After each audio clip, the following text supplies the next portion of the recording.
नमस्कार दोस्तों, MT Hindi story में आप सभी का स्वागत है।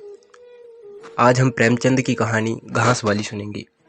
मूलिया हरी हरी घास का गट्ठा लेकर आई तो उसका गेहुआ रंग कुछ तमतमाया हुआ था और बड़ी बड़ी मद भरी आंखों में शंका समाई थी। महावीर ने उसका तमतमाया हुआ चेहरा देखकर पूछा, क्या है मूलिया, आज कैसा जी है? मूलिया ने कुछ जवाब ना दिया। उसकी आंखें डबडबा गई। महावीर ने समीप आकर पूछा, क्या हुआ है, बताती क्यों नहीं? किसी ने कुछ कहा है? अम्मा ने डांटा है? क्यों इतनी उदास है? मूलिया ने सिसक कर कहा, कुछ नहीं। हुआ क्या है, अच्छी तो हूँ। महावीर ने मूलिया को सिर से पांव तक देखकर कहा, चुपचाप रहेगी, बताएगी नहीं? मूलिया ने बात टालकर कहा, कोई बात भी हो तो क्या बताऊं? मूलिया इस उसर में गुलाब का फूल थी, गेहुआ रंग था, हिरन की सी आंखें, नीचे खिंचा हुआ चुबुक, कपोलों पर हल्की लालिमा, बड़ी बड़ी नुकीली पलकें, आंखों में एक विचित्र आर्द्रता जिसमें एक स्पष्ट वेदना, एक मूक व्यथा झलकती रहती थी। मालूम नहीं चमारों की इस घर में वह अप्सरा कहाँ से आ गई थी। क्या उसका कोमल फूल सा गात इस योग्य था कि सर पर घास की टोकरी रखकर बेचने जाती? उस गांव में भी ऐसे लोग मौजूद थे जो उसके तलवे के नीचे आंखें बिछाते थे, उसकी एक चितवन के लिए तरसते थे, जिनसे अगर वह एक शब्द भी बोलती तो निहाल हो जाते। लेकिन उसे आए साल भर से अधिक हो गया, किसी ने उसे युवक की तरफ ताकते या बातें करते नहीं देखा। वह घास लिए निकलती तो ऐसा मालूम होता मानो उषा का प्रकाश सुनहरे आवरण में रंजित अपनी छटा बिखेरता जाता हो। कोई गजले गाता, कोई छाती पर हाथ रखता, पर मूलिया नीचे आंखें किए अपनी राह चलती जाती। लोग हैरान होकर कहते, इतना अभिमान, महावीर में ऐसा क्या सुरखाव के पर लगे हैं? ऐसा अच्छा जवान भी तो नहीं, न जाने यह कैसे उसके साथ रहती है। अगर आज ऐसी बात हो गई जो इस जाति की और युवतियों के लिए चाहे गुप्त संदेश होती। मूलिया के लिए हृदय का सूल थी। प्रभात का समय था, पवन आम की बौर की सुगंध से मतवाला हो रहा था, आकाश पृथ्वी पर सोने की वर्षा कर रहा था। मूलिया सिर पर बोझा रखी घास छीलने चली तो उसका गेहुआ रंग प्रभात की सुनहरी किरणों से कुंदन की तरह दमक उठा। एकाएक युवक चैन से सामने से आता हुआ दिखाई दिया। मूलिया ने चाहा कतरा कर निकल जाए, मगर चैन सिंह ने उसका हाथ पकड़ लिया और बोला, मूलिया, तुझे क्या मुझ पर जरा भी दया नहीं आती? मूलिया का वह फूल सा खिला हुआ चेहरा ज्वाला की तरह दहक उठा। वह जरा भी नहीं डरी, जरा भी नहीं झिझकी। बोझ जमीन पर गिरा दिया और बोली, मुझे छोड़ दो, नहीं मैं चिल्लाती हूँ। चैन सिंह को आज जीवन में एक नया अनुभव हुआ। नीची जाति में रूप माधुर्य का इसके सिवा और काम ही क्या है कि वह ऊंची जाति वालों का खिलौना बने। ऐसे कितने ही मार्क उसने जीते थे, पर आज मूलिया के चेहरे पर वह रंग, उसका वह क्रोध, वह अभिमान देखकर उसकी छक्के छूट गई थी। उसने लज्जित होकर उसका हाथ छोड़ दिया। मूलिया बेग से आगे बढ़ गई। संघर्ष की गर्मी में चोट की व्यथा नहीं होती, पीछे से टीस होने लगती है। मूलिया जब कुछ दूर निकल गई तो क्रोध और भय तथा उसकी बेबसी को अनुभव करके उसकी आंखों में आंसू भर आए। उसने कुछ देर जब्त किया, फिर सिसक सिसक कर रोने लगी। अगर वह इतनी गरीब ना होती तो किसी की मजाल की इस तरह उसका अपमान करता। वह रोती जाती थी और घास छीलती जाती थी। महावीर का क्रोध वह जानती थी, अगर उससे कह दे तो वह इस ठाकुर के खून का प्यासा हो जाएगा, फिर ना जाने क्या हो। इस ख्याल से उसके रोए खड़े हो गए, इसलिए उसने महावीर के प्रश्नों का कोई उत्तर ना दिया। दूसरे दिन मूलिया घास के लिए ना गई। सास ने पूछा, तुम क्यों नहीं जाती? और सब तो चली गई। मूलिया ने सिर झुकाकर कहा, मैं अकेली ना जाऊंगी। सास ने बिगड़कर कहा, अकेली क्या, तुझे बाग उठा ले जाएगा। मूलिया ने और भी सिर झुका लिया और दबी हुई आवाज़ से बोली, सब मुझे छेड़ते हैं। सास ने डांटा, ना तू औरों के साथ जाएगी, ना अकेली जाएगी, तो फिर जाएगी कैसे? वह साफ साफ क्यों नहीं कहती कि मैं ना जाऊंगी तो यहाँ मेरे घर में रानी बन के निवाह न होगा। किसी को चाम नहीं प्यारा होता, काम प्यारा होता है। तू बड़ी सुंदर है तो तेरी सुंदरता लेकर चाटू। उठा झावा और घास ला। द्वार पर नीम के दरख्त के साए में महावीर खड़ा घोड़े को मल रहा था। उसने मूलिया को रोनी सूरत बनाए जाते देखा, पर कुछ बोल ना सका। उसका बस चलता तो मूलिया को कलेजे में बिठा लेता, आंखों में छिपा लेता, लेकिन घोड़े का पेट भरना तो जरूरी था। घास मोल लेकर खिलाए तो 12 आने रोज से कम न पड़े। ऐसी मजदूरी ही कौन होती है? मुश्किल से 1.5-2 रुपये मिलते हैं, वह भी कभी मिले कभी ना मिले। जब से यह सत्यानाशी लारियाँ चलने लगी है के बालों की बधिया बैठ गई है। कोई सेध भी नहीं पूछता। महाजन से 150 रुपये उधार लेकर एक्का और घोड़ा खरीदा था, मगर लारियों की आगे एक्को को कौन पूछता है? महाजन का सूद भी तो न पहुंचा सकता था। मूल का कहना ही क्या, ऊपरी मन से बोला, ना मन हो तो रहने दो, देखी जाएगी। इस दिलजोई से मूलिया निहाल हो गई। बोली, घोड़ा खाएगा क्या? आज उसने कल का रास्ता छोड़ दिया और खेतों की मोड़ों से होती हुई चली। बार बार सतर्क आंखों से इधर उधर ताकती जाती थी। दोनों तरफ रूख के खेत खड़े थे। जरा भी खटखटाहट होती उसका जी सन्न हो जाता। कहीं कोई ऊख में छिपा न बैठा हो। मगर कोई नई बात न हुई। ऊख के खेत निकल गए, आम का बाग निकल गया, सींची हुई खेत नजर आने लगी। दूर के कुएं पर पुर चल रहा था। खेतों की मेड़ों पर हरी हरी घास जमी हुई थी। मूलिया का जी ललचाया। जहाँ आधे घंटे में जितना घास छिल सकती है, सूखे मैदान में दोपहर तक न छिल सकेगी। यहाँ देखता ही कौन है, कोई चिल्लाएगा तो चली जाऊंगी। वह बैठकर घास छीलने लगी और 1 घंटे में उसका बोझा आधे से ज़्यादा भर गया। वह अपने काम में इतनी तन्मय थी कि उसे चैनसी की आने की खबर ही न हुई। एकाएक उसने आहट आकर सिर उठाया तो चैनसी को खड़ा देखा। मूलिया की छाती धक से हो गई। जी में आया भाग जाए, झावा उलट दे और खाली झावा लेकर चली जाए। पर चैन सिंह ने कई गज के फासले से ही रुककर कहा, डर मत, भगवान जानता है मैं तुझसे कुछ न बोलूँगा। जितना घास चाहे छील ले, मेरा ही खेत है। मूलिया के हाथ सन्न हो गए। खुरपी हाथ में जम सी गई। घास नजर ही न आती थी। जी चाहता था जमीन फट जाए और मैं समा जाऊं। जमीन आंखों के सामने तैरने लगी। चैन सिंह ने आश्वासन दिया, छीलती क्यों नहीं, मैं तुझसे कुछ कहता थोड़ी ही हूँ। यहीं रोज चली आया कर, मैं छील दिया करूँगा। मूलिया चित्रलिखित सी बैठी रही। चैन सिंह ने एक कदम आगे बढ़ाया और बोला, तू मुझसे इतना डरती क्यों है? क्या तू समझती है मैं आज भी तुझे सताने आया हूँ? ईश्वर जानता है, कल भी तुझे सताने के लिए मैंने तेरे हाथ नहीं पकड़ा था। तुझे देखकर आप ही आप हाथ बढ़ गए। मुझे कुछ सुध ही ना रही। तू चली गई तो मैं वहीं बैठे घंटों रोता रहा। जी में आता था हाथ काट डालूं, कभी जी चाहता था जहर खा लूं। तभी से तुझे ढूंढ रहा हूँ। आज तू इस रास्ते से चली आई, मैं सारा हार छानता हुआ यहाँ आया हूँ। अब जो सज़ा तेरी जी में आवे दे दे। अगर तू मेरे सिर को काट ले तो गर्दन ना हिलाऊंगा। मैं सौहदा था, लुच्चा था, लेकिन जब से तुझे देखा है मेरे मन से सारी खोट मिट गई है। अब तो यही जी में आता है कि तेरा कुत्ता होता और तेरे पीछे पीछे चलता। तेरा घोड़ा होता, तब तो तू अपने हाथों से मेरे सामने घास ढालती। किसी तरह यह चोला तेरे काम आवे। मेरे मन की यह सबसे बड़ी लालसा है। मेरी जवानी काम ना आवे अगर मैं किसी खोट से ये बातें कर रहा हूँ। बड़ा भाग्यवान था महावीर, जो ऐसी देवी उसे मिली। मूलिया चुपचाप सुनती रही, फिर नीचे सिर करके भोलेपन से बोली, तो तुम मुझे क्या करने को कहते हो? चैन सिंह और समीप आकर बोला, बस तेरी दया चाहता हूँ। मूलिया ने सिर उठाकर उसकी ओर देखा। उसकी लज्जा ना जाने कहाँ गायब हो गई। चुभते हुए शब्दों में बोली, तुमसे एक बात कहूँ, बुरा तो ना मानोगी, तुम्हारा ब्याह हो गया या नहीं? चैन सिंह ने दबी जबान से कहा, ब्याह तो हो गया, लेकिन ब्याह क्या है, खिलवाड़ है। मूलिया के होंठों पर अवहेलना की मुस्कुराहट झलक पड़ी। बोली, फिर भी अगर मेरे आदमी तुम्हारी औरत से इसी तरह बातें करता तो तुम्हें कैसा लगता? तुम उसकी गर्दन काटने पर तैयार हो जाती कि नहीं? बोलो, क्या समझते हो कि महावीर चमार है तो उसकी देह में लहू नहीं है, उसे लज्जा नहीं है, अपने मर्यादा का विचार नहीं है? मेरा रूप रंग तुम्हें भाता है? क्या घाट के किनारे मुझसे कभी सुंदर औरतें नहीं घूमी करती? मैं उनके तलवे की बराबरी भी नहीं कर सकती। तुम उसमें से किसी से क्यों नहीं दया मांगती? क्या उनके पास दया नहीं है? मगर वहाँ तुम ना जाओगी, क्योंकि वहाँ जाते तुम्हारी छाती दहकती है। मुझसे दया मांगते हो इसलिए ना कि मैं चमारिन हूँ और नीची जाति की औरतें जरा सी घुटकी धमकी बा, जरा सी लालच से तुम्हारी मुट्ठी में आ जाएगी। ठाकुर होना ऐसा सस्ता सौदा क्यों छोड़ने लगी? चैन सिंह लज्जित होकर बोला, मूला यह बात नहीं है, मैं सच कहता हूँ, इसमें ऊंच नीच की बात नहीं है, सब आदमी बराबर है। मैं तो तेरी चरणों पर सिर रखने को तैयार हूँ मूलिया, इसलिए ना कि जानते हो मैं कुछ कर नहीं सकती। जाकर किसी खतरानी के चरणों पर सिर रखो तो मालूम हो कि चरणों पर सिर रखने का क्या फल मिलता है। फिर यह सिर तुम्हारी गर्दन पर ना रहेगा। चैन सिंह हमारी शर्म की जमीन में गड़ा जाता था। उसका मुख ऐसा सूख गया था मानो महीनों की बीमारी से उठा हो। मुंह से बात ना निकलती थी। मूलिया इतनी बाकपटु है, उसका उसे गुमान भी ना था।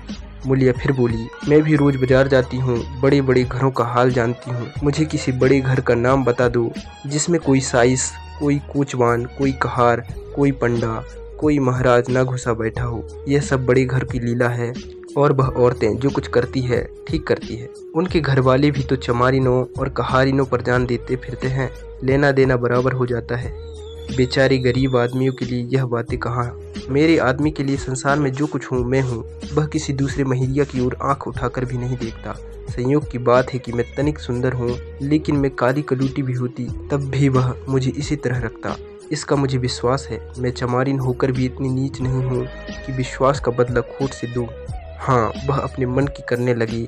मेरी छाती पर मूंग डलने लगी तो मैं उसकी छाती पर मूंग डालूंगी। तुम मेरे रूप ही की दीवानी हो ना। आज मुझे माता निगल आए, कानी हो जाऊं तो मेरी ओर ताकोगे भी नहीं। बोलो, झूठ कहती हूँ। चैन से इनकार ना कर सका। मूल्य ने उसी गर्व से भरी हुई स्वर में कहा, लेकिन मेरी एक नहीं, दोनों आंखें फूट जाए तब भी वह मुझे इसी तरह रखेगा। मुझे उठावेगा, बैठावेगा, खिलावेगा। तुम चाहते हो मैं ऐसे आदमी के साथ कपट करूं? जाओ, अब मुझे कभी ना छेड़ना, नहीं अच्छा ना होगा।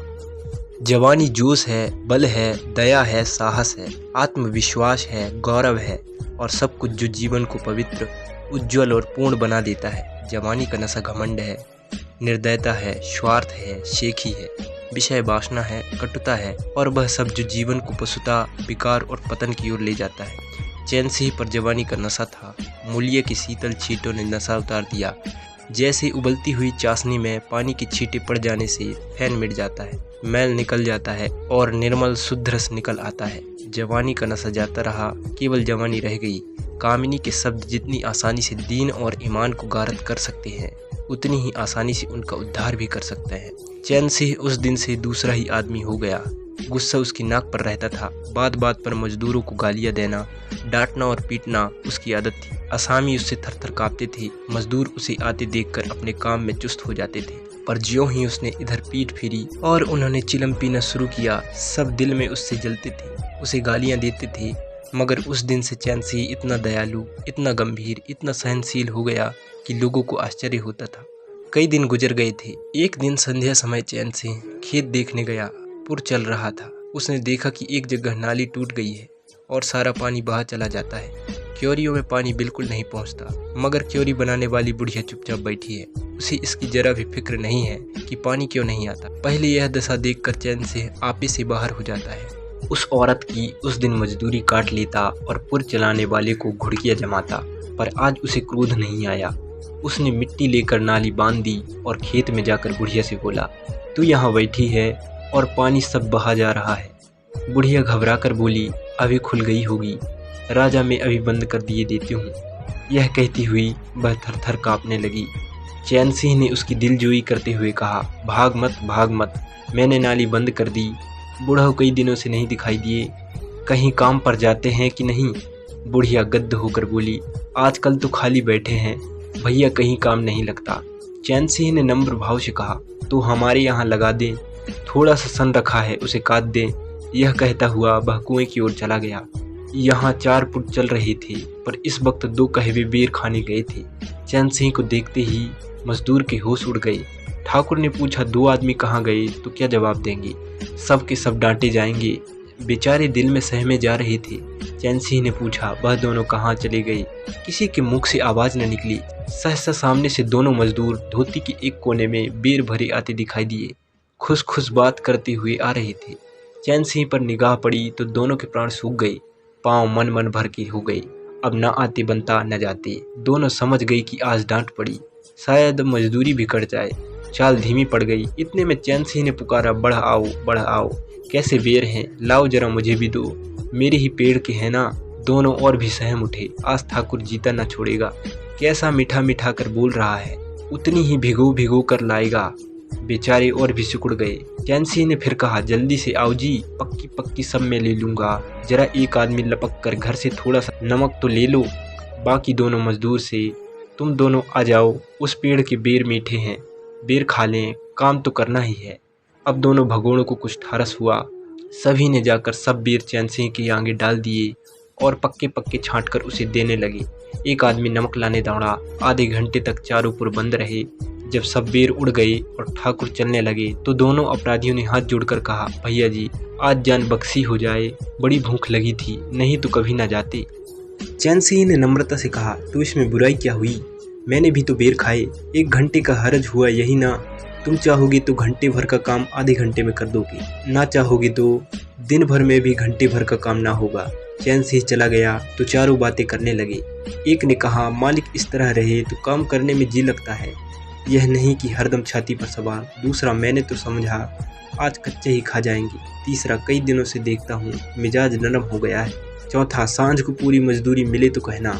पहला, तुम तो हो गोबर गणेश, आदमी का रुख नहीं पहचानते। दूसरा, अब खूब दिल लगाकर काम करेंगे। तीसरा, और क्या, जब उन्होंने हमारे ऊपर छोड़ दिया तो हमारे भी धर्म है कि कोई कसर ना छोड़े। चौथा, मुझे तो भैया ठाकुर पर अभी विश्वास नहीं आता। एक दिन चैन सिंह को किसी काम से कचहरी जाना था। 5 मील का सफर था। यूँ तो वह बराबर अपने घोड़ों पर जाया करता था, पर आज धूप बड़ी तेज हो रही थी। सोचा इक्के पर चला चलूं। महावीर को कहला भेजा मुझे लेते जाना। कोई 9 बजे महावीर ने पुकारा। चैन सिंह तैयार बैठा था। चटपट इक्के पर बैठ गया, मगर घोड़ा इतना दुबला हो रहा था, इक्के की गद्दी इतनी मैली और फटी हुई, सारा सामान इतना रद्दी कि चैन सिंह को उस पर बैठते शर्म आई। पूछा, यह सामान क्यों बिगड़ा हुआ है महावीर? तुम्हारा घोड़ा तो इतना दुबला कभी न था। क्या आजकल सवारियां कम है क्या?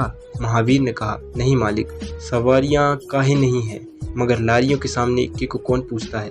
कहाँ 2, 2.5, 3 की मजदूरी करके घर लौटता था, कहाँ अब 20 आने पैसे भी नहीं मिलते। क्या जानवर को खिलाऊं, क्या आप खाऊं? बड़ी विपत्ति में पड़ा हूँ।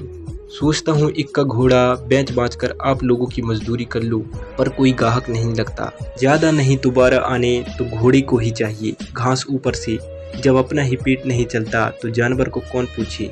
चैन सिंह ने उसके फटी हुए कुर्ते की ओर देखकर कहा, 2-4 बीघे खेती क्यों नहीं कर लेते? महावीर सिर झुकाकर बोला, खेती के लिए बड़ा फारूक चाहिए मालिक। मैंने तो यही सोचा है कि कोई ग्राहक लग जाए तो इक्के को औने पौने निकाल दूं, फिर घास छील कर बाजार ले जाया करूं। आजकल सास पतोहू दोनों छीलते हैं, तब जाकर 10-12 आने पैसे नसीब होते हैं। चैन सिंह ने पूछा, तो बुढ़िया बाजार जाती होगी? महावीर जलाता हुआ बोला, नहीं भैया, वह इतनी दूर कहाँ चल सकती है। घरवाली चली जाती है, दोपहर तक घास छीलती है, तीसरी पहर बाजार जाती है, वहाँ से घड़ी रात गई लौटती है। हलकान हो जाते हैं भैया, मगर क्या करूं, तकदीर से क्या जोर। चैन सिंह कचहरी पहुंच गए और महावीर सवारियों की टोह में इधर उधर इक्के को घुमाता हुआ शहर की ओर चला गया। चैन सिंह ने उसे 5 बजे आने को कह दिया। कोई 4 बजे चैन सिंह कचहरी से फुर्सत पाकर बाहर निकले। हाथे में पान की दुकान थी। जरा और आगे बढ़कर एक घना बरगद का पेड़ था। उसकी छाह में 20 ही तांगे, इक्के, फिटने खड़ी थी। घोड़े खोल दिए गए थे। वकीलों, मुख्तारों और अफसरों की सवारियां यहीं खड़ी रहती थी। चैन सिंह ने पानी पिया, पान खाया और सोचने लगा, कोई लारी मिल जाए तो जरा शहर चला जाऊं कि उसकी निगाह एक घास भाली पर पड़ गई। सिर पर घास का झावा रखी रहीसों से मोल भाव कर रही थी। चैन सिंह का हृदय उछल पड़ा। यह तो मुलिया है, बनी ठनी, एक गुलाबी साड़ी पहने कोचवानों से मोल तोल कर रही थी। कई कोचवान जमा हो रहे थे। कोई उससे दिल लगी करता, कोई घूरता था, कोई हंसता था। एक काले कलूटे कोचवान ने कहा, मूला, घास तो उड़ की अधिक से अधिक 6 आने की है। मुलिया ने उन्माद पैदा करने वाली आंखों से देख कर कहा, 6 आने पर लेना है तो सामने घसियारी 9 बैठी है, चले जाओ, 2-4 पैसे कम में पा जाओगे। मेरी घास तो 12 आने में ही जाएगी। एक अधेड़ कोचवान ने फिटन के ऊपर से कहा, तेरा जमाना है, 12 आने नहीं 1 रुपया मांग, लेने वाले खुद लेंगे। निकलने दे वकीलों को, अब देर नहीं है। एक तांगे वाले ने, जो गुलाबी पगड़ी बांधे हुए था, बोला। बूढ़ों के मुख में पानी भर आया। अब मुलिया काहे क्यों किसी की ओर देखती। चैन सिंह को ऐसा क्रोध आ रहा था कि इन दुष्टों को जूते से पीटे। सब के सब कैसे उसकी ओर टकटकी लगाई ताक रहे हैं, आंखों से पी जाएंगे। और मुलिया भी यहाँ कितनी खुश है, न लजाती है, न झिझकती है, न दबती है। कैसी मुस्कुरा कर, रसीली आंखों से देख देख कर, सिर का आंचल खिसका खिसका कर, मुख मोड़ मोड़ कर बातें कर रही है।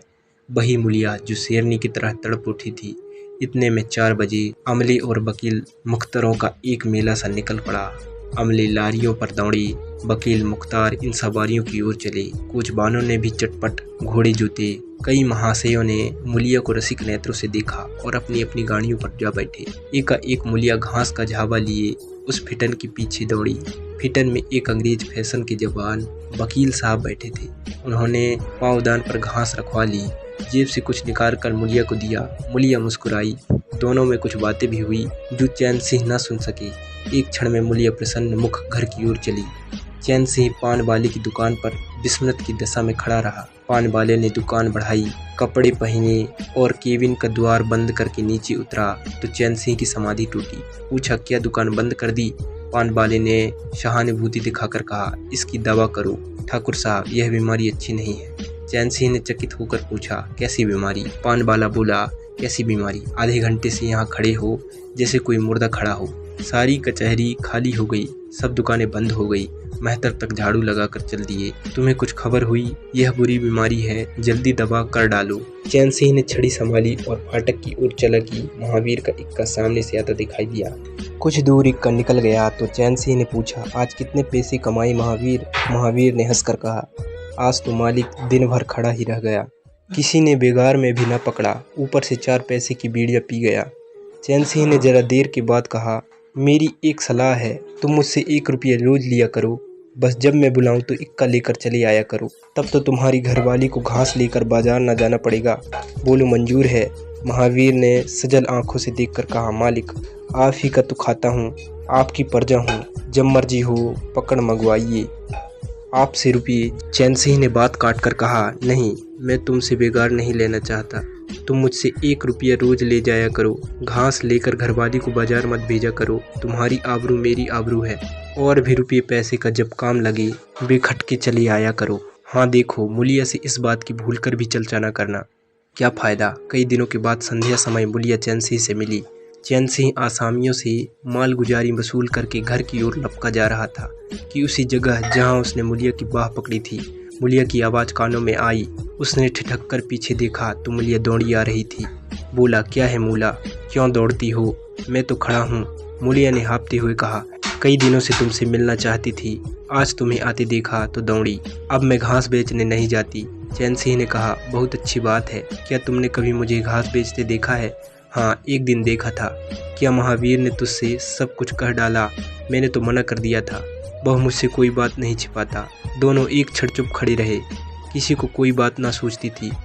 एक मूलिया ने मुस्कुराकर कहा, यहाँ तुमने मेरी बाह पकड़ी थी। चैन सिंह ने लज्जित होकर कहा, उसको भूल जाओ मूला, मुझ पर जाने कौन भूत सवार था। मूलिया गद्द कंठ से बोली, उसे क्यों भूल जाऊं, उसी बाह गहे की लाज तो निभा रहे हो। गरीबी आदमी से जो चाहे करवाए, तुमने मुझे बचा लिया। फिर दोनों चुप हो गए। जरा देर के बाद मूलिया ने फिर कहा, तुमने समझा होगा, मैं हंसने बोलने में मग्न हो रही थी। चैन सिंह ने बलपूर्वक कहा, नहीं मूलिया, मैंने एक क्षण के लिए भी नहीं समझा। मूलिया मुस्कुराकर बोली, मुझे तुझसे यही आशा थी और है।